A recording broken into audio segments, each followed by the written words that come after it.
lot better than practice. Yeah.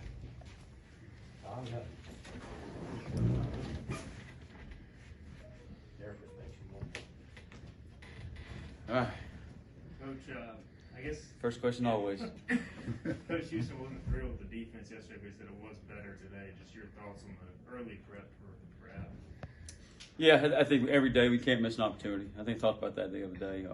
Just every rep's got to be better, and as coaches we expect that. Better than the last rep. The next rep's got to be even better and better and better. And, we're 8 days out. We got to continue to have urgency to be ready for App State and make sure everything's ready, game ready. And, you see guys pushing that way. I think yesterday the Heat probably buckled them a little bit, which is expected, but we kind of you can't make excuses. Doesn't matter. It's hot, doesn't matter. You're tired, doesn't matter. Hey, you're 8 days away. That should be enough to get you ready and get you right for game time. Coach, can you talk about the depth, especially at the defensive line? It looks like that's one of the big improvements on your defense this year. Yeah, excited about our depth all along our defense. Up front, in the back, linebacker, wherever it may be. We expect we have a lot of guys that can go play and has played in the ball game. And anytime you have experience coming back, it makes your job a little bit easier as coaches. And we got to continue to build that depth and keep pushing those guys forward, obviously. But we've got some guys, especially on the edge, that we feel like we're pretty solid, too deep. And the guys inside, they've played at least in some ball games. They still may be, first and second year players for the most part. But, you feel good that they've at least played in a ball game. A lot better shape than where a year ago, for sure. As you guys set the travel roster, what ideally are you looking for as far as the D-line rotation? Like, is there a set number? No, we don't have a set number, so to speak. I think last year we did rotate a whole lot of bodies early on, and that was, you're coming off COVID and you're coming off, all that stuff. So it's a different story there.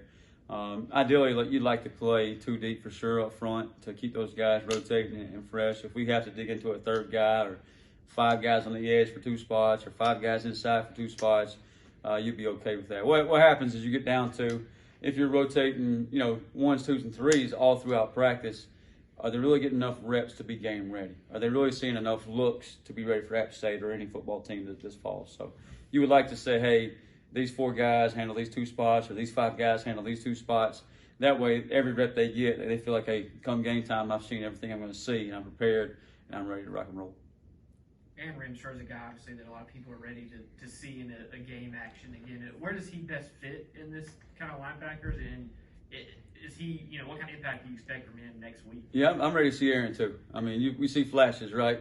Yeah. I want to see some consistency out of him, and that's the big thing. Is we've all seen it from here and there. Whether it's 2 years ago, I think the UCF game, last year USF game, you see flashes that hey, he can go stop the run, and he can get it on the ground, and he can trigger and fit holes and tackle ball carries and do all those things. We just got to see that on a consistent basis from Aaron. And he's getting there. He wants to. It's not that he doesn't want to. It's just that he's got to be consistent every single day. The one thing he's done this fall camp and this preseason to this point is stay healthy, which he wasn't able to last year. So that's been a big plus for him. He's certainly in that rotation, and we just got to make sure he's locked in and game ready for App State.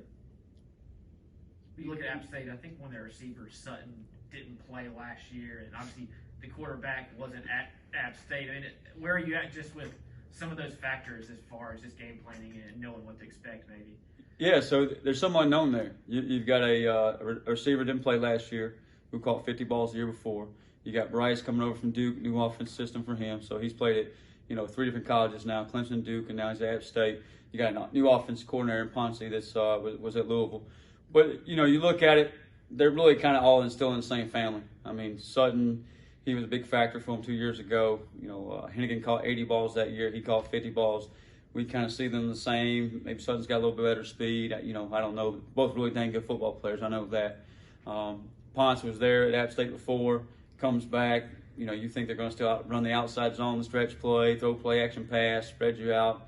Maybe he brings some of his stuff from Louisville in the third down passing game or in the red zone there. So, and the quarterback, I think I've been saying this, I don't know if he gets what kind of reputation he has coming from Duke, but he probably has a better system overall around him now. Receivers, tailbacks, O-line, just has a better supporting cast than maybe he had at Duke. And I'm not sure. I don't know much about Duke, but that would be my guess because App State's a dang good football team, and he's got, really good set of receivers out there, some O-line that's nasty, and some tailbacks that's pretty deep in that stable there.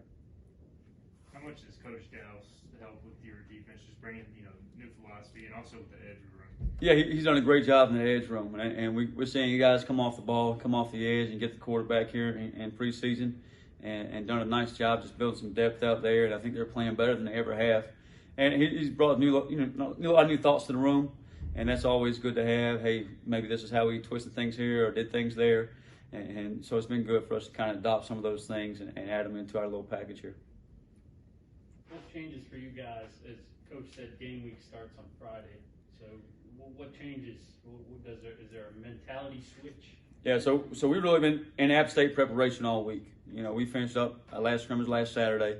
Our App State preparation has been all week, but for coaches, guys that's been in the business for years and years, sometimes your preparation 11, 12, 13 days out. It doesn't matter if it's 3 days out; it's still the same. Sometimes for a 19, 20-year-old, preparation for day 13 days out versus 8 days, 7 days out may change. The urgency may change a little bit. So we got to keep ramping that up, make sure we tighten things up, make sure we communicate and ready to go. So that's really the big part there is making sure those guys have the urgency, and they're getting there, and we're getting closer and closer every day. When you look at the defensive side of the ball, is there kind of like a player or two that really just kind of lives in the film room that kind of stands out to you? Warren Sabre is the guy that I always say he's a coach on the field. He's always going to be in the right spot, doing the right thing, communicating. He can call out things pre-snap, and does a really nice job with that. And I think we talked about this one maybe last week, a couple weeks ago, that he wants to do that one day is be a coach. Elijah Morris does it up front, so you kind of got some guys at every level. Elijah does a really nice job recognizing things, studying in film, picking things up. And Miles Berry's one kind of in the middle there that can pick up some things pre-snap. So if each of those guys, each position, and collectively as a side of the ball, defensive unit, we will do that. We can be pretty, have a chance to give ourselves an opportunity to win ball games. Anyone else for Coach Harrell? Easy enough.